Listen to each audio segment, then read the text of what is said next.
দর্শক শুভেচ্ছা নিন। আসসালামু আলাইকুম। আপনাদের সবাইকে স্বাগত জানাচ্ছি আমি কনক সারোয়ার। আজকের আলোচনায় আজকের শিরোনাম দেখে বুঝতে পারছেন যে প্রেসিডেন্ট জো বাইডেনের যে ঘোষণা, সেই ঘোষণা দুর্নীতি বিরোধী অভিযানের অংশ হিসেবে গত ৬ ডিসেম্বর তিনি এটি ঘোষণা দিয়েছেন। যে ঘোষণায় নিউ ইয়র্কে আমেরিকায় যারা নগদ অর্থে বাড়ি এবং সম্পদ কিনেছেন তাদেরকে সেই সম্পদের উৎস কি, সেই অর্থের উৎস কি, সে বিষয়টি দুর্নীতি দমন কমিশনের কাছে ক্লিয়ার করতে হবে। তো আমরা যতটুকু বুঝি বাংলাদেশের লুণ্ঠনকারী রাজনীতিবিদ, আমলা, প্রশাসনের শীর্ষ পদের কর্মকর্তা, নিম্ন পদের কর্মকর্তা, নিম্ন পদের রাজনীতিবিদ, অসংখ্য মানুষ কোটি কোটি টাকা বিভিন্ন উপায়ে পাচার করে আমেরিকা সহ বিভিন্ন রাষ্ট্রে এনেছেন এবং অনেকেই এখানে বিভিন্ন জনের নামে সম্পদের পাহাড় কিনেছেন। মিলিয়ন মিলিয়ন ডলার দিয়ে বাড়ি কিনেছেন, ব্যবসা কিনেছেন। এই সবই এখন হিসেবের আওতায় আসবে। এই সবই এখন জবাবদিহিতার আওতায় আসবে। তো আজকে এই বিষয়টি নিয়ে আমার সঙ্গে কথা বলার জন্য যোগ দিচ্ছেন নিউ ইয়র্কের বিশিষ্ট আইনজীবী অ্যাটর্নি অশোক কে কর্মকার। অশোক দা, আপনাকে স্বাগত জানাচ্ছি আজকের আলোচনায়। ধন্যবাদ আপনাকেও এবং দর্শক শ্রোতা সবাইকে। জি, তো প্রথমেই এই যে বিষয়টি নিয়ে আমি শুরু করলাম কথা বলা, সে বিষয়টা আমরা আসবো। তার আগে আমি অন্য একটি বিষয় নিয়ে দর্শকদের মনোযোগ আকর্ষণ করতে চাই। দর্শক, এই বিষয়টি অত্যন্ত গুরুত্বপূর্ণ। আমি আপনাদের কাছে জানাতে চাই যে আপনারা জানেন যে এই কনক সারোয়ার নিউজ হচ্ছে আমার একমাত্র চ্যানেল। এর বাইরে কিন্তু আমার কোনো চ্যানেল নাই। কিন্তু দুর্ভাগ্যজনকভাবে আমি দেখি যে এই চ্যানেলের একটি ভিডিও আপলোড করার সাথে সাথে বিভিন্ন রকম চ্যানেল এটিকে কপি করে নানা শিরোনামে নানা নামে এটিকে তারা ইন্টারনেটে ছড়িয়ে দেয়। যেমন আমি যদি আপনাদেরকে দেখাই যে সর্বশেষ দেখলাম একটি ভিডিও এসছে যেখানে বলা হচ্ছে যে আমেরিকা থেকে আদেশ, হাসিনার পতন নিশ্চিত, শেখ হাসিনার ছেলে জয়ের নাগরিকত্ব বাতিল, জয়ের তারপরে ব্রিগেডিয়ার আজমি কি বললেন, শেখ হাসিনা কি বললেন তারেক রহমান, ইত্যাদি ইত্যাদি নানা ধরনের ভিডিও তারা আপলোড করেন। এর মধ্যে বেশ কিছু বাংলাদেশ পলিটিক্যাল নিউজ, কনক সারোয়ার নামে চ্যানেল আছে, কনক সারোয়ার নিউজ টুডে নামে চ্যানেল আছে, ভাইরাল ভিডিও নিউজ নামে কিছু চ্যানেল কাজ করছে। তো সব মিলিয়ে এগুলো মানুষের মধ্যে এক ধরনের কনফিউশন তৈরি করে, এগুলো মানুষকে বিভ্রান্ত করে এবং সবচেয়ে বড় কথা হচ্ছে এই তথ্যগুলো সঠিক কোনো তথ্য নয়। তো আমি আপনাদেরকে বলবো, আপনারা যখনই এই জাতীয় নিউজ দেখবেন এবং সেটি যদি কনক সারোয়ার নিউজ প্ল্যাটফর্ম থেকে না হয়ে থাকে, আপনারা সঙ্গে সঙ্গে ইউটিউবকে রিপোর্ট করুন এবং যারা এই ভিডিওগুলো আপলোড করছেন আমি তাদেরকে 24 ঘন্টা সময় দিচ্ছি। আমি না হলে প্রত্যেকেই কপিরাইট স্ট্রাইক খাবেন। আমি ইতিমধ্যে প্রায় 410টি চ্যানেল আমার তালিকায় আছে, যেটি ইউটিউবই আমাকে সরবরাহ করেছে। যে 410টি চ্যানেল আমার চ্যানেলের ভিডিও 90 থেকে 99% পর্যন্ত তারা ব্যবহার করছেন। তো সবাইকে বলবো যে বিভ্রান্তির অবসান চাই, আপনারা নিশ্চয়ই সহযোগিতা করবেন। তো অশোক দা, আমরা যে বিষয়টি নিয়ে কথা শুরু করেছিলাম আমি একটু আপনাকে দেখাতে চাই যে বাইডেনের এই যে গত 6 ডিসেম্বরের যে হোয়াইট হাউসের একটি বিবৃতি তারা দিয়েছেন, ফ্যাক্টশিট, ইউএস কিভাবে করাপশনের এগেনিস্টে তারা যাবে সে সংক্রান্ত, এবং এখানে সংবাদ করেছে Reuters, Biden targets all cash home deals in anti corruption drive. NBC news করেছে Biden targets cash home deals in anti corruption drive. তো বিষয়টি ইতিমধ্যে বাংলাদেশের যেই স্যাংশন বা সবকিছু মিলিয়ে বিষয়টি চাপা পড়ে গেছে, কিন্তু বিষয়টি অনেক গুরুত্বপূর্ণ। আপনি তো এই সংক্রান্ত হোয়াইট হাউসের যে বিবৃতি সেটি পড়েছেন, এই সংক্রান্ত সংবাদগুলো দেখেছেন। আপনি কি মনে করেন এই বিষয়টি কতটুকু ইফেক্ট করবে বাংলাদেশের যারা দুর্নীতিবাজ, এখানে যারা সম্পদ কিনেছেন এককালীন অর্থে, কি মনে করেন আপনি? আপনার কথা জানতে চাই। ওকে, ধন্যবাদ। প্রথমত হলো যেটা ক্লারিফিকেশন দরকার যে এই প্রেসিডেন্ট বাইডেন যে ঘোষণা দিয়েছেন দুর্নীতির বিরুদ্ধে, এটা কিন্তু বাংলাদেশকে টার্গেট করে নয়। এটা মূলত শুধু বাংলাদেশই নয়, এই ক্লেপ্টোক্রেসি যাকে বলে, আমরা বলি যে মানুষের সম্পদ চুরি করার যে প্রবণতা বিভিন্ন দেশেই আছে। বাংলাদেশ অবশ্যই অন্যতম, এবং বিভিন্ন কারণে এখন অনেকটাই সামনে চলে এসছে। এটা দুর্ভাগ্যজনক, এবং আপনার এই প্রবণতা কিন্তু পৃথিবী শুদ্ধ প্রায় অনেক দেশই এই কারণে কাজটা করছে, হচ্ছে, এবং তার সাথে আপনি আগে যেমন বলছিলেন অনেক লোক জড়িত, পলিটিক্যাল লিডার্স, অ্যাডমিনিস্ট্রেশনের যারা আমলা থেকে শুরু করে, ছোট পলিটিক্যাল লিডার্স থেকে শুরু করে মাঝারি নেতা, মধ্যম নেতা, তারপরে আর অনেক অ্যাডমিনিস্ট্রেশন, তারপরে আপনার যারা পাওয়ার হোল্ড করে, বিশেষ করে সেনাবাহিনীর মধ্যেও বিরাট একটা অংশ হয়তো জড়িত আছে এর মধ্যে। বাংলাদেশের প্রেক্ষাপটে অবশ্যই যারা মুখ খুলে আমরা কথা বলতে পারি না, তারা বিভিন্ন সময় বিভিন্ন এজেন্সি বলি, বিভিন্নভাবে যারা দেশটাকে পরিচালনা করে পিছন থেকেই, সেই সংগঠন বিভিন্নভাবে তারা, আমরা বুঝতেই পারি যখন কোনো যাকে বলি আমরা ঢাক ঢাক গুড়গুড়, তার মানে হলো কোনো কিছু যখন চাপা দেওয়া হয়, তার মানে সেখানে কোনো একটা সমস্যা রয়ে গেছে। তো এখন আমাদের যেটা বক্তব্য সেটা হলো যে প্রেসিডেন্ট বাইডেনের যে দৃষ্টিতে একমাত্র বাংলাদেশ নয়, সব অনেক দেশই আছে। তো বাংলাদেশের কথা প্রেক্ষাপটে আমরা যেটা বলতে পারি, this is very good for Bangladesh. কারণ হলো আমরা অনেকদিন ধরেই কিন্তু বলছি এবং দেখছি যে বাংলাদেশ থেকে যারা সম্পদ পাচার করছে, সাধারণ মানুষ যারা কিনা বাংলাদেশ থেকে $0 নিয়ে এখানে আসেন, তারপর রেমিটেন্স পাঠান, অথচ যারা কিনা দেশের শপথ নিয়েছেন যে দেশের স্বার্থকে নিজের স্বার্থের ঊর্ধ্বে স্থান দেবেন, তারাই কিন্তু মিলিয়নস অফ ডলার্স, আমাদের বিলিয়নস অফ ডলার বলতে অনেক সময় ভয় লাগে যে এত টাকা কেমন করে আপনি দেখবেন, কিন্তু মেবি বিলিয়নস অফ ডলার্স তারা কি করছেন, পাচার করছেন দেশ থেকে। তো প্রেসিডেন্ট জো বাইডেন কেন এই ঘটনাটা করলেন, কেন করাপশনের বিরুদ্ধে যে যুদ্ধ শুরু করার কথা বললেন, এটা আপনি যদি দেখেন যে জুন মাসেই প্রেসিডেন্ট বাইডেন কথা বলছিলেন, এবং পরবর্তীতে ডিসেম্বরে এই মাসে এসে তারা একটা স্ট্র্যাটেজি, যেটাকে পুরোপুরি একটা স্ট্র্যাটেজি করেছেন, প্রকাশ করেছেন, 38 পেজ লং, মানে 38 পৃষ্ঠা সুদীর্ঘ। এর মধ্যে ওনাদের কথাগুলো খুব ক্লিয়ার আছে, কেন বিদেশে, আমেরিকার মধ্যে অবশ্যই দরকার নেই, বিদেশের মাটিতে করাপশন কেন, মানে করাপশনকে উৎপাদন কেন প্রয়োজন। কারণ হলো এক্সকিউজ মি, এর কারণ হলো এর ফলে মানুষের, যারা সাধারণ মানুষ তারা ক্ষতিগ্রস্ত হচ্ছেন, রাষ্ট্র ক্ষতিগ্রস্ত হচ্ছেন, এবং আলটিমেটলি আমেরিকান সিকিউরিটিও এটার দ্বারা হচ্ছে। কারণ এই যে অবৈধ লেনদেন, এই টাকাটা কোত্থেকে আসছে, কোত্থেকে যাচ্ছে, কার পিছনে খরচ হচ্ছে তা জানা যাচ্ছে না। আর সর্বশেষ এটা সবচেয়ে ক্ষতিগ্রস্ত করছে ডেমোক্রেসিকে। সেই ডেমোক্রেসি কিন্তু যদি ক্ষতিগ্রস্ত হয় বাংলাদেশে অথবা আপনার আফ্রিকার কোনো কান্ট্রিতে, কিন্তু ইম্প্যাক্ট করছে আমাদেরকেও, ইউএসএ কেও। কারণ হলো এই লোকগুলোই বিভিন্নভাবে টাকাগুলো বিভিন্নভাবে এই আমেরিকা অথবা ফার্স্ট ওয়ার্ল্ডের বিভিন্ন দেশে করে, পাচার করে। তো আপনি যেটা বলছিলেন, প্রথমত হলো প্রথম যেটা ধরা হচ্ছে যে বাড়ি কেনার ব্যাপারে, কারণ বিরাট একটা অংশ যারা কিনা এই পাচার করেন তারা রিয়েল এস্টেটে এটা ঢোকানোর কারণ হলো রিয়েল এস্টেট সবসময় নিশ্চিত, এবং এই ট্রানজ্যাকশনে আপনি অনেক বেশি টাকা একসাথে ঢোকাতে পারেন, এবং এখানে করাপশন করার জন্য অনেক রকম সুবিধা রয়ে গেছে। এবং আপনি দেখবেন প্রেসিডেন্ট বাইডেন কিন্তু বলেছেন শুধুমাত্র যারা পাচার করছেন তাদেরকেই ধরার জন্য নয়, বরং তাদেরকে যারা সহযোগিতা করছেন, ইনক্লুডিং অ্যাটর্নিজ। আপনারা জানেন যে এদেশের প্রায় সময় ম্যাক্সিমাম মানে যে স্টেটগুলোতে আছে সেখানে অ্যাটর্নি দরকার হয় আপনার ক্লোজিং এর জন্য। ক্লোজিং মানে হলো যখন আপনি বাড়ি কেনেন, তখন আপনাকে শেষ সময় যখন আপনার বসে তখন হিসেব করতে হয়, সেটাকে আমরা ক্লোজিং বলি। তো সেখানে ক্লোজিং করার জন্য আগে থেকে অনেক প্রিপারেশন আছে, সেখানে অ্যাটর্নিরা থাকে title company. Title company usually আমরা যারা বাংলাদেশে থাকি হয়তো অনেকেই জানি না, টাইটল কোম্পানি মানে হলো যে একটা প্রাইভেট কোম্পানি যারা কিনা সমস্ত রকম মানে পরীক্ষা নিরীক্ষা করছে যে কার এটা মালিকানা, সমস্ত কিছু ঠিক করছে এবং কিভাবে টাকাগুলো পে করছে।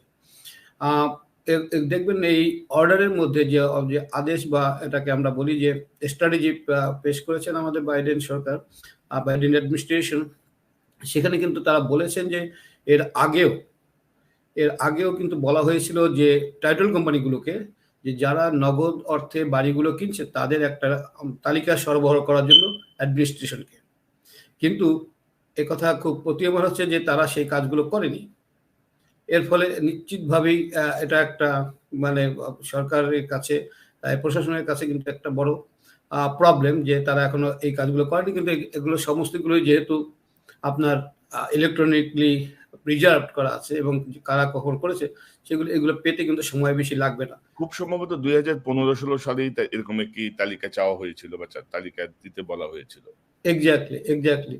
তো সে তারপর থেকে অনেক জল গড়িয়েছে, তাই অনেকেই আরো বাড়ি কিনেছেন, অনেকেই হয়তো মনে করেছেন কিছুই হয়নি। সুতরাং যেমন দাদা আমি যদি একটু যোগ করি, এখানকার non profit global financial integrity তারা এস্টিমেট করেছে যে গত 5 বছরে $2.3 বিলিয়ন ইউএস রিয়েল এস্টেট মার্কেটে প্রবেশ করেছে এবং তারা সন্দেহ করে যে পুরো টাকাটাই দুর্নীতির টাকা, পুরো টাকাটাই অবৈধভাবে মার্কিন যুক্তরাষ্ট্রে এসেছে।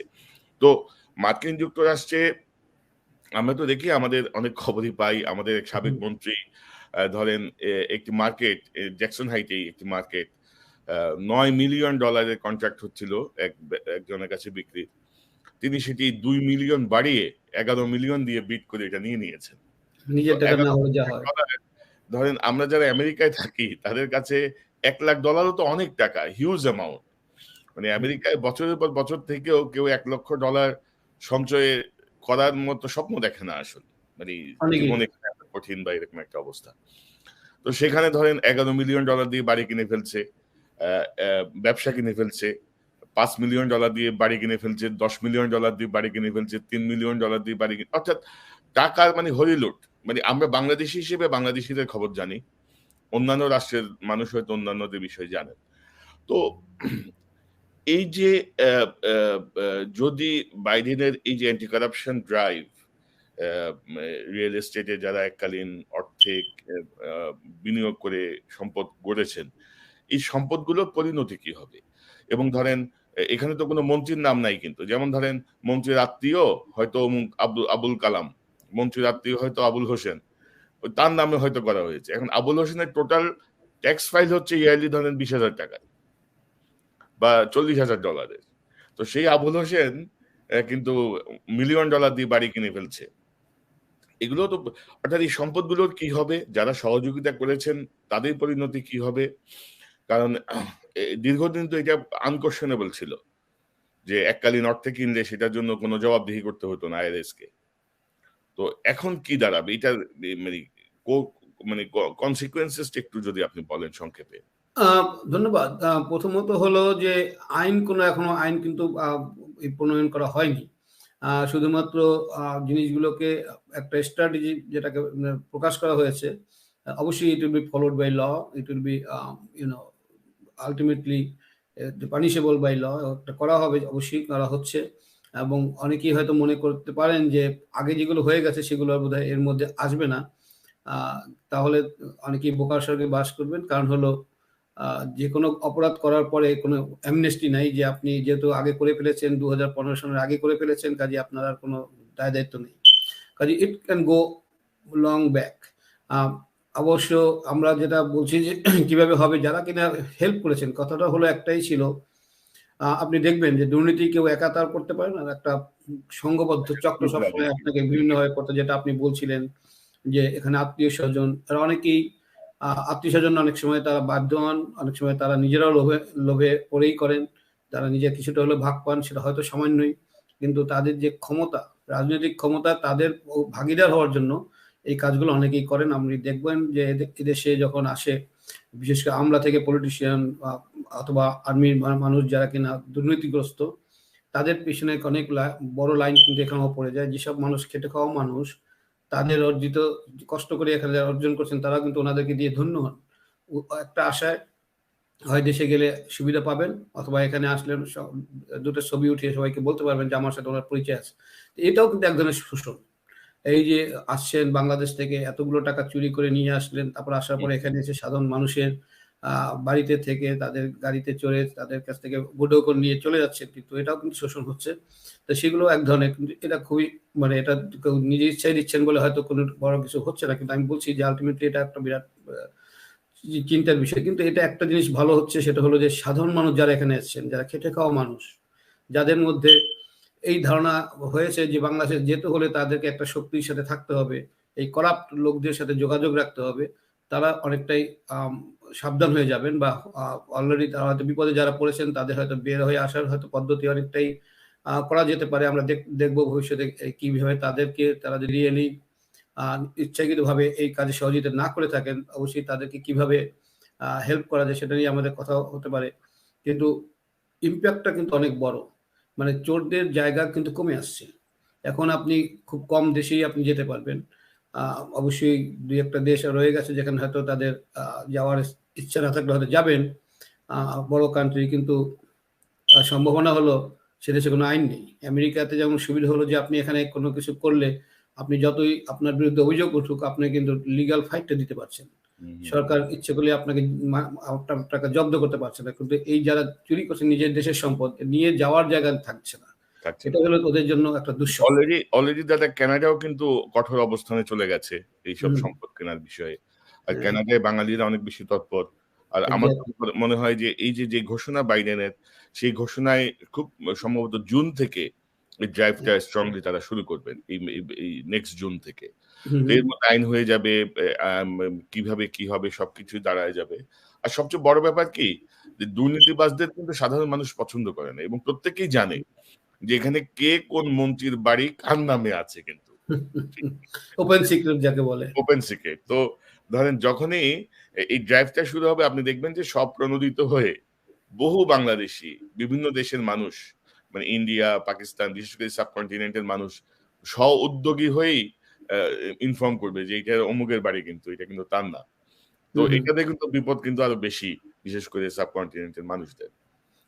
বাংলাদেশের মানুষের ব্যাপারে আমার একটা জিনিস হলো যে অনেকেই দুর্নীতির সাথে জড়িত থাকলেও ঘুষ দিয়ে এসে বলে যে আমি ঘুষ দিয়ে আসলাম, কাজে একটা ডিসঅনেস্টি অনেস্টি রয়ে গেছে। তো দাদা, আমি একটা অন্য প্রসঙ্গে যাই। আপনি জানেন যে মার্কিন একটি নিষেধাজ্ঞা বাংলাদেশের বেশ র‍্যাব সহ ৬-৭ জনের উপরে ইম্পোজ করা হয়েছে। তো পাশাপাশি ধরেন আজকে আমি একটি সংবাদ দেখছিলাম, বাংলাদেশের ফাইন্যান্সিয়াল টাইমসের একটি নিউজ, ফাইন্যান্সিয়াল এক্সপ্রেসের একটি নিউজ, যেখানে বলা হয়, যেখানে এক লয়ার হাইকোর্টে একটি রিট করেছেন যে আমেরিকায় বাংলাদেশের যে রিজার্ভ আছে, ফেডারেল রিজার্ভ, সেই reserve as soon as possible অন্য কোনো সেফ কান্ট্রিতে ট্রান্সফার করে নিয়ে যাওয়ার জন্য।